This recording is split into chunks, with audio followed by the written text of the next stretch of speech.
A higher education is made possible in part by a grant from the Ray and Peggy Daba Fund and viewers like you. The Unz initiative would end bilingual education in California public schools. Children would be required to learn English in one-step English immersion classes. Teachers, parents, and language experts agree it won't work. Could this initiative strike at the core of cultural identity? And more importantly, what will be the impact of this initiative on a higher education? We will discuss this next on A Higher Education.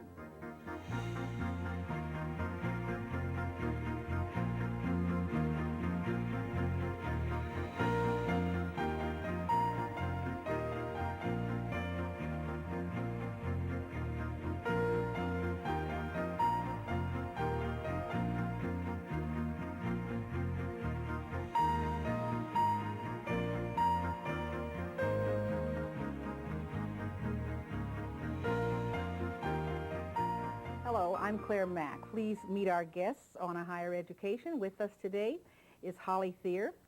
She is the campaign spokesperson for No on Proposition 227. Thank you, Claire.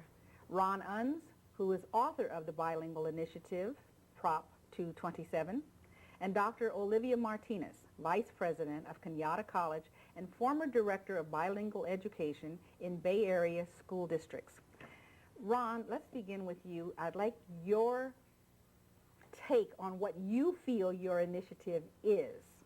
What our initiative would do would be switch California's system of educating children who don't know English away from bilingual education where they're taught in their native language and more towards intensive sheltered English immersion. So in other words, under our initiative normally, children would be taught English as soon as they start school, which I think is the important. Nothing more, nothing less. That's it. Well, they'd be taught other subject matter, obviously, as well. But that's all your initiative is. Well, I mean, without other things, it actually allocates $50 million to local school districts to fund adult English literacy programs as well. But the main goal of the initiative is to teach English to children as soon as they start school, as quickly as possible. All right. Holli, what is your take on what Proposition 227 is? Right.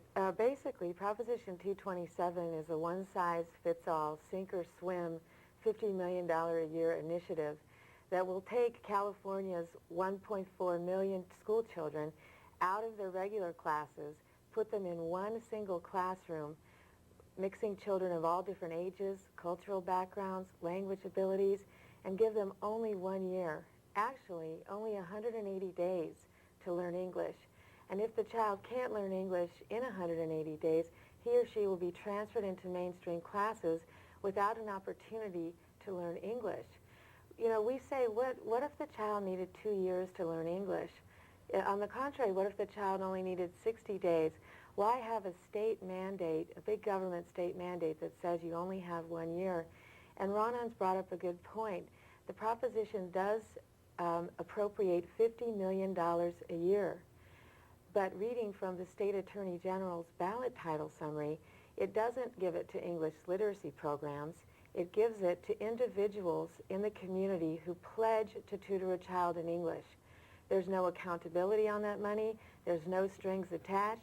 It sounds a little bit like the state lottery to me. Okay, let's put a bookmark on that. We'll come back to that. Dr. Martinez, your take on what it is, what 227 is. Well, my interest in all this is in student success. And I think to begin with, we need to define what it is we're talking about. Yes. Bilingual education is teaching a student in a language they understand while they are learning English, period. Less than a third of all the children in California public schools who are limited English proficient and need special language instruction are even enrolled in bilingual education programs. So I think the point I'm concerned about is we are proposing to mandate, dictate to local school boards what they can or cannot do with children that they know best. And for those children who aren't even getting the benefit of bilingual education programs, it would further distance them from the opportunity to engage in programs where they can learn English and not fall behind in their disciplines and their academic subjects, which is what would be the case without a bilingual program. Ron, immediately, please address the the dollar figure and to whom it goes. Oh, and that's complete nonsense. In fact, my opponent knows it's nonsense. Anybody who reads the text of the initiative, the law we're voting on, sees very clearly the money goes to local school districts to fund adult English literacy programs. I mean, to be honest, the campaign against us refuses to defend bilingual education in any way. In fact, their campaign materials say, avoid the subject of bilingual education at all costs. The reason they refuse to defend bilingual education is the system we have now is utterly indefensible. So instead of defending bilingual education, they try to make up utter falsehoods about our initiative to persuade people to vote against it. The initiative gives the money to local school districts to fund adult English literacy programs, and anybody who reads the text can see that very clearly. Go right ahead. Actually, I would like to respond. I was reading directly from what the Attorney General, who is not part of our campaign, Bill Jones, says in his ballot title and summary, and it says, and I quote, that Proposition 227 appropriates $50 million per year for the next 10 years to individuals who pledge to tutor a child in English. Now, what Ron Unz is saying about the adult literacy programs, I think that sounds fantastic, but the truth is that it's not in his initiative, and it's not what we'll be voting on June 2nd. And with respect to bilingual education, I think you bring up a good point, Ron. There are very good bilingual education programs out there right now that are working. There are some that need improvement. What we want our children to learn English. And we know that Proposition 227 is not going to do that. There is no research that shows a child can learn English in 1 year in an English immersion program. Now, there will be some examples that people will cite today that say, well, my child was a super achiever and learned English in 30 days. And there are children out there like that. But I think what we saw on March 13th with the State Board of Education's decision is that they realized that districts and teachers need the flexibility to decide how best to teach children. And they said there will not be one state program on how children are taught English. And that's exactly contrary to what Proposition 227 would do should it pass. With the way the bilingual system is set up now, there is still not one way. There are several components to This is what I wanted to go to in the beginning. Most people don't know what bilingual education is right now. I'll be glad to clarify that. What we call bilingual education in California is almost entirely, 99% of it, is transitional bilingual education. Under that system, at least for Spanish language students, it amounts to Spanish-only classes. The children are given virtually no English when they start school, generally 30 minutes a day or sometimes an hour a day. All the rest of the time is spent in their native language, which is generally Spanish. And that's the reason that they don't learn English. Now, let me give you some statistics on the current system. These are the official government statistics from the Office of Bilingual Instruction in Sacramento. Today in California, a quarter of all the children in public schools don't know English. And of the ones who don't know English, only 5 or 6% learn English each year. 95% of the children who start a given school year not knowing English end that school year still not knowing English. And these are the official government statistics. The current system we have is a disaster. The only people who support it are the people who make the hundreds of millions of dollars, probably close to $2 billion, going to the current system to pay teachers not to teach children English. And that's the reason we have an opposition campaign. Dr. Martinez, you have been involved in bilingual education in several school districts. Yes, Do you know of that type of money being made? I'm absolutely shocked to hear these allegations from Mr. Unz. I've been in bilingual education all throughout the state of California. I've actually worked in them, seen them, work with the parents. It's simply not true that children are not being taught English. You know, we have a lot of research data that's come out recently that has shown our students, many of them are not learning math like they should. I don't see people putting initiatives to do away with teaching math. We also have a lot of evidence to show that our children need additional help in science. I don't see anyone proposing that we do away with science. I think the issue is we're trying to fix the problem of educating children in the state of California. Legislating and mandating and intruding into the business of school districts as to what they can or cannot do, I think is a larger issue. Before you go, I but applaud before- the reasoned decision. But this was the question. Are teachers being paid more not to teach English than those who do teach English? It's even worse That's than that. not true. Right now, It's simply not true. under the current system, schools are paid more money so long as children do not learn English. If a child successfully learns English, the school loses money. And that's the reason they claim it takes a child 10 years to learn English, Mr. or I'd 7 like years. to Those are respond. the facts. I'd But like you're to LEP referring to respond the to fact that one. that school districts are funded according to needs that are identified. LEP and status. the larger number of LEP students to have, that triggers a certain, just like the poverty index triggers funding, just like the mobility index triggers funding. There are a whole array of program needs that are identified, each of which has a minuscule amount of money, according to schools, that go into offering their programs.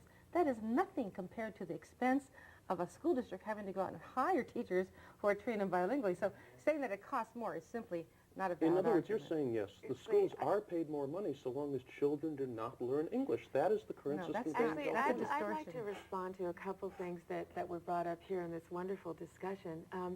The first thing is the amount of money that is currently in bilingual education programs will continue in Ron Unz's untested experiment. All the money that's currently spent on bilingual education will go into his one-year immersion program, plus the state will appropriate $50 million more a year in addition for these individuals who pledge to tutor children in English. Now, in addition, he says that our supporters are bilingual educators. We are honored to have support by the California Teachers Association, by the PTA, and also by the League of Women Voters, And the which- California School Board and the Association. California School Boards Association. Administrators We have every Association. major educational organization, and that's because teachers know how to teach children best. And they know that a one-year English immersion sink or swim program, when you mix children of all different ages, all different cultural backgrounds, all different languages spoken, you put them in one class, they're taught English for 1 year only, they fall behind in math and science and all the other subjects that we want our children to learn, is not the way to do it. And I want to also bring up one point that was a good point that you brought up, Ron, the 95% remediation rate, because that's something really important to talk about. That means that only 5% of the children after 1 year move out of bilingual education, which shows why Ron Unz's 1 year only sink or swim program will not work, because children need more than a Yet year. Ron has a story to tell about his background in this country. Do you mind sharing that? Oh, certainly. I mean, for example, my mother was born in Los Angeles. She grew up not speaking English. She learned a little bit of English before she started school, and then she picked it up very easily and graduated college with a degree in English literature. But I'm not talking about just one story. I'm talking about every other country in the world uses the sort of short-term intensive language program that we're talking about. No other country anywhere in the world uses what we call bilingual education because it doesn't work. Now, either every other country in the world is wrong or we're wrong. And since you yourself have admitted that the current system has an annual failure rate in teaching English of 95%, That's you not can exactly see what I said. why no other country uses this approach. Yeah, one thing I wanted to say is that I think we're very lucky here in California and in the United States, because I think we are blessed with the highest educated professionals in the educational establishment. You know, my mother taught public school for over 30 years, and I know the amount of expertise we have in this country is fantastic. It's phenomenal. And we have very good bilingual education programs that work. There is room for improvement. 95% And failure rate can be improved. that is not a 95% failure rate. I have That's to the say something. difference. There's no other country in this world that has the kind of population that we do. There's no other country Oh, that yes, has the there are. that does not have the You've got- equivalent of what we Excuse me. have. Well, just let me finish. We should get back to what's on the ballot on June, which is this initiative. That's correct. And, you know, and what it's going to do. population. And from Right. higher And what it education does. perspective, I mean, we're trying in higher education to increase the numbers of students that we serve who come from underrepresented populations. In particular, as we look to the future, we need to be sure that we can depend upon this 2 million students who are coming through the system, particularly those who are coming with limited English proficiency skills, that they be adequately prepared to enter the college ranks and to be able to achieve at a level equal or commensurate to those of their native English speakers. That's my interest, and therefore I think it's imperative that we go back to the issue of who knows best how to teach children. And that's the teachers in the schools. Yet, go ahead, If I Ron. can respond to that point, because higher education obviously is the focus of this topic right now. When we look at students in the public schools in California, most of the students in the public schools who don't know English are Spanish speaking, but actually the others come from 140 different language groups. So in other words, we're talking about students who don't know English, who speak a total of 140 different languages. The only group of students that in large numbers are placed in these allegedly beneficial bilingual education programs where they're taught in their native language are Spanish-speaking students. Pretty much all the other students who don't know English are taught English as soon as they start school in programs very much like what we're proposing. Now, the interesting fact is that of all the immigrant students in California, the Spanish-speaking immigrants who allegedly get the benefits of bilingual education do the worst in school. They have the highest dropout rate, the lowest test scores, and the lowest rate of admission to college. In other words, these are the students who are failing right now. The reason they're failing is they're not being taught to read and write English. Well, and Proposition 227 is not going to fix that. I mean, I think that's why support in the Latino community has dropped 21 points in the polls from December to February. You know, you're not even at 50% right now in the Latino community. And I think also that, you know, the State Attorney General, Dan Lundgren, just came out and said that Proposition 227 is far too restrictive, that it is a straitjacket on teachers, and after the State Board of Education's decision on March 13th, he didn't see a need for Proposition 227. If I can clarify that point, you've raised an important point, the State Board of Education's decision. What they did was to say that since the law governing bilingual education in California had expired 11 years ago, they would stop enforcing that law. The only reason they said they would stop enforcing that law is because of the pressure of our initiative. Nothing has changed legally in the last 11 years. There is no law governing bilingual education in California and hasn't been for 11 years. Despite that, the Right. bilingual education industry, which makes hundreds of millions of dollars from this failed government program, has successfully forced all school districts to use bilingual education. We've had a system of mandatory bilingual education in which only 4 school districts, after years of effort and hundreds of thousands of dollars of legal expenses, have won the right to teach children English as soon as they start school. And right now, the State Board of Education has said that teachers and local school districts need the flexibility. They don't need a one-size-fits-all state-mandated program. Well, Wait, let me okay, finish. sure. They need the flexibility to decide how to teach the children, and teachers know best. And again, you brought up the money, but all the money that's currently being spent, and I want people to be clear on this, on bilingual education, is going from the current program to your program, and that the independent state legislative analyst says this. It's not coming from my campaign. Plus, you're spending $50 million a year on something, you know, that's going to give money to people who pledge to tutor a child.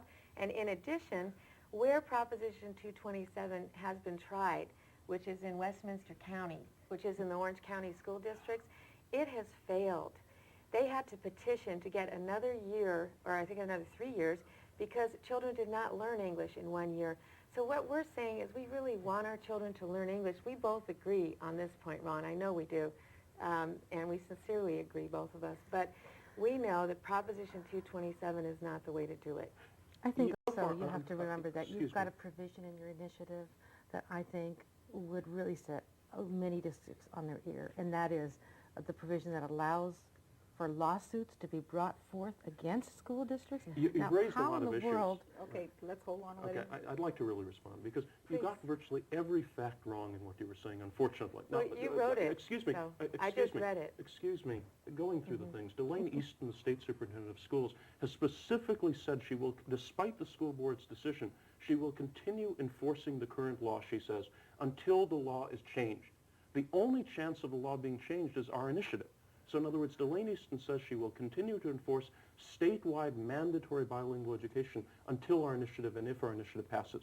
Second of all, when you say, for example, the school district of Westminster, and it isn't a county, it's a school district, their test scores went down, or they had problems with switching to English immersion program, that's utterly false. Their test scores went up once they started teaching the children English, and that's why other school districts have followed their example. But When why you did talk they about, need more than a year? Excuse me, when you talk That's about something important, I That- think, that's for the- the... excuse me, going Well, I on. was just asking, I didn't mean to, No, you know. I mean, going on with what we're talking about. Again, maybe for some reason, students in California who don't know English require the 7 years to learn English that bilingual advocates say that they do. But students everywhere else in the world learn the national language in generally less than a year. Lots of people I know have come here from other countries. When they come to the United States, they've learned English in just a matter of a few months if they're a young child. Again, we're talking about a system that's used everywhere else in the world except in California. And when you look at California right now, why are American test scores so much lower, as just came out recently in that study? Would you explain the study? Well, the study showed, for example, that American test scores in academic subjects are much lower for students in the United States than in other countries around the world. I think a contributing factor is that we use this failed system of bilingual education, which has never worked anywhere on a large scale anywhere in the United States in 30 years. But the people who make their living from it refuse to let the program die because it, again, is their living. I'd also like to say that finally, in conclusion, our initiative, for example, takes the money that currently is spent not teaching children English and spends that money teaching children English. But once the children learn English, the money no longer has to be spent. And our initiative will therefore save hundreds of millions of dollars a year, which will go to local school districts to be spent on textbooks and smaller class size and all the other things, rather than this failed system of Spanish-only instruction. I'm getting increasingly uncomfortable with the underlying allegations that somehow it's the Latino population that has to have all these problems. I think you really need to be careful that you're not suggesting that, you know, it's this population of Spanish speakers who somehow continue to raise this failure rate. But more importantly than that, you know, I think that we have to remember that of all the children in the state who need bilingual education, barely a third are in bilingual education programs. The vast majority are not in bilingual education programs. Therefore, it's completely wrong to suggest or allege that 95% of bilingual programs are failing. Secondly, I think it's important, again, in terms of student success, there are many complex reasons that go into the education of children at all ages. And for one sweeping dictum to somehow present itself as being the end-all answer is simply naive and deceitful. And I think the issue goes back to where does control belong in the education of children? It belongs in the hands of the parents and in the hands of the school districts. And I think the issue that you're trying to put forth on the American people is really leading them down a path that would suggest that somehow there's this magical, simplistic solution. If you can really put people in this program for 1 year, it's going to solve all these problems. I can tell you at the college level, we see immigrant students every single day. The ones who have been enrolled in defined programs of bilingual instruction excel because they've learned in the language they best understand, and they've gone on to excel in the second language, English. I've never met an immigrant child or adult who has not wanted to learn English, who has not tried to learn English, and when given the opportunity, has done so. You've raised a very good point, and that actually is the reason we have such overwhelming support within the Latino community of California. This initiative began when I read a series of articles in Los Angeles Times describing how a group of immigrant Latino parents in downtown Los Angeles actually had to begin a public boycott of their local elementary school because the school was refusing to teach their children English. Latinos overwhelmingly want their children to be taught English, and that is not the case today. What we call bilingual education is Spanish-only instruction, and that's why Latinos are failing. Ron, do you think some of the animosity that has come about because of this proposition is because you are Caucasian, and that perhaps it should have come, if there was opposition, that it should have come from Spanish-speaking communities, Asian-speaking communities, other language-speaking communities? To be honest, we have very strong support from Asians, from Hispanics, from all the different groups in California. The honorary chairman of our campaign is Jaime Escalante, probably the nation's most prominent public school teacher. He told me when I met with him that for years he'd been fighting bilingual education. He'd managed to kill it off at his school, and the only reason his students were able to excel, were able to take the calculus AP exam, which made him famous, was that he'd managed to get rid of bilingual education in the school. Fernando Vega, a local Redwood City resident, he was the member of the local school board in Redwood City who originally established bilingual education here. But he's seen over the years it doesn't work, and then the last straw for him is when they took his own grandchildren, who don't speak a word of Spanish, and they put them in a Spanish-only program because his last name was Vega. And at that point, he made an effort to get rid of bilingual education. All of us are working together to end this failed government program, which ruins the educational future of so many children in California. All right. I think Ron brought up several points again. First of all, Jaime Escalante is a math teacher. He teaches math to children in English. So he doesn't have the background in bilingual education that I think a lot of the folks that are in opposition to 227 do have. In addition, Ron brings up once again that students, somehow that there's this great support in the Latino community. And the original field poll went out and said, hey, do you want your children to learn English? And everyone wants their children to learn English, and everyone said yes. And as people within the Latino community and within the general community have learned more about what is in Proposition 227, they oppose it. The numbers have gone down. From December to February, the polling has dropped 21 points in the Latino community. It's now at 40-some-odd percent, 45%, which is not winning in the Latino community. We only have about 2 minutes. So I wanted to say that this Proposition 227 will not fix any of the problems that Ron Unz is addressing. It will not teach children English. All research shows children need more than a year to learn English. It also will appropriate $50 million a year additionally to individuals who pledge to tutor a child in English with no strings attached. I'd like you to come back and let's just talk on that, but very quickly. I'll give you about 45 seconds, and then I'd like Dr. What you've said Martinez. is utterly false. The question that Latinos were asked is there's a new initiative which proposes that all public school instruction be conducted in English, and that children who aren't fluent in English be placed in short-term English immersion programs. That was the LA Times question. It's the largest survey so far that's been taken of Latinos. It showed 84% of Latinos would support such a policy. And the initiative does not give the money to individuals. It gives it to local school districts. And if you continue fabricating that, Well, you'll it doesn't discredit say yourself that. completely. It doesn't says say that in the that, text Ron. of the initiative. Well, Dr. it doesn't say Martinez. that. Well, again, I think the important things to remember here are the education of children is what we're talking about, and that's what is at stake. And the general public, every parent of any school-age child knows there are good schools and there are not such good schools. There are effective classrooms and there's classrooms that are not so effective. There are good textbooks, there are not such good textbooks. Fix the problem. Don't erase the whole opportunity. We'll stop on opportunity. I want to thank you for the opportunity of giving your ideas and so people can study and know what this proposition is all about. Ron Unz, Holli Thank you, Thier, Claire. Dr. Olivia Martinez, thank you all for being here. Thank you for being here, and please join us again.